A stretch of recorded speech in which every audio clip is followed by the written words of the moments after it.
สวัสดีครับ YouTube ทุกท่านนะครับผมเฮลโล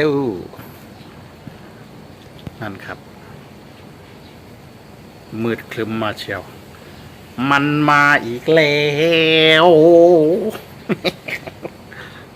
แล้วต้นอะไรจะหักล่ะครับวันนี้น่ากลัวจังนั่นครับ ท้องฟ้าเป็นสองชั้นเลย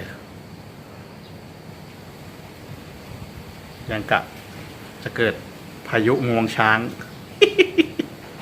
คงไม่มีมั้งครับเนาะ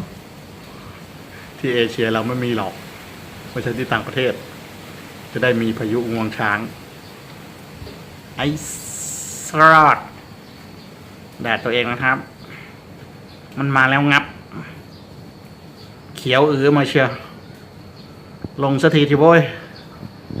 ยิ่งร้อนอยู่เนี่ย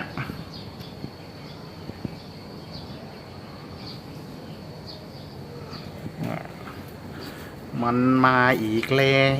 วมันมากับความมืด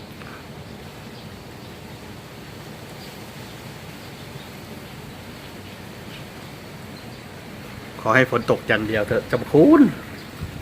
จะมีพายุด้วยเลยสงสารต้นไม้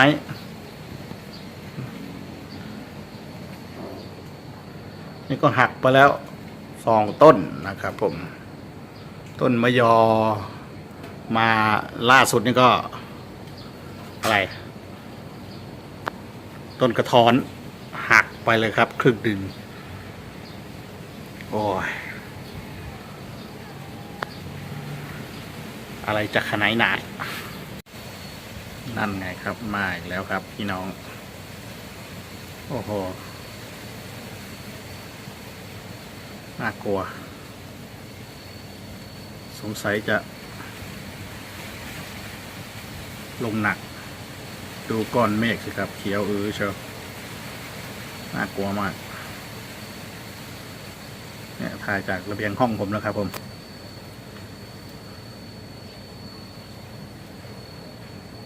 สงสัยมันคงจะจัดหนักแน่ๆเย็นนี้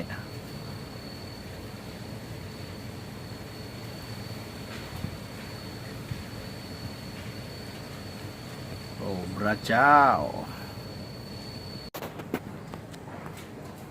ฮัลโหล YouTube สวัสดีครับทุกคนวันนี้ช่อง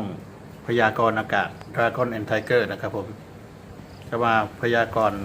อากาศสภาพอากาศเย็นนี้นะครับผมดูท่าทางแล้วโอ้โห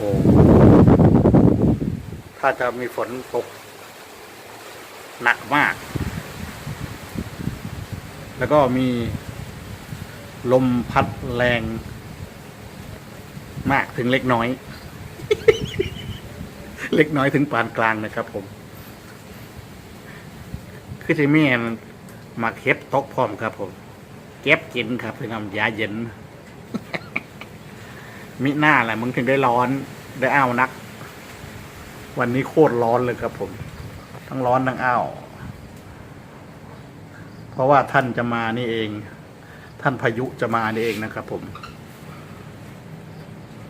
โอเคครับจบการรายงานครับจากช่องกากดากอนแอนด์ไดดากอนแอนด์ไดเกอร์พยากรณ์อากาศพยากรณ์ได้กากมากครับผมขอบคุณครับนั่นไงครับมาแล้วโยนลงมาแล้วครับผมพี่น้องดีนะที่ตกอย่างเดียวลมก็ไม่แรงเท่าไหร่ต้องอย่างนี้สิ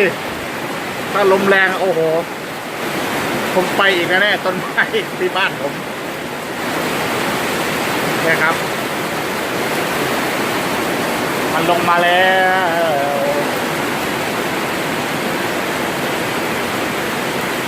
ดีต้องตกอย่างนี้แหละมันจะเย็นคืนนี้จะได้นอนหลับเย็นสบายมีหน้าแหละมันถึงได้ร้อ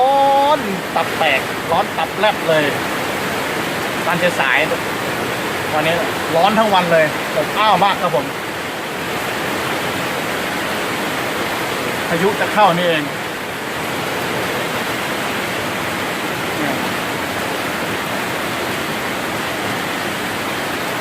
ใครเห็น UFO ไหมครับ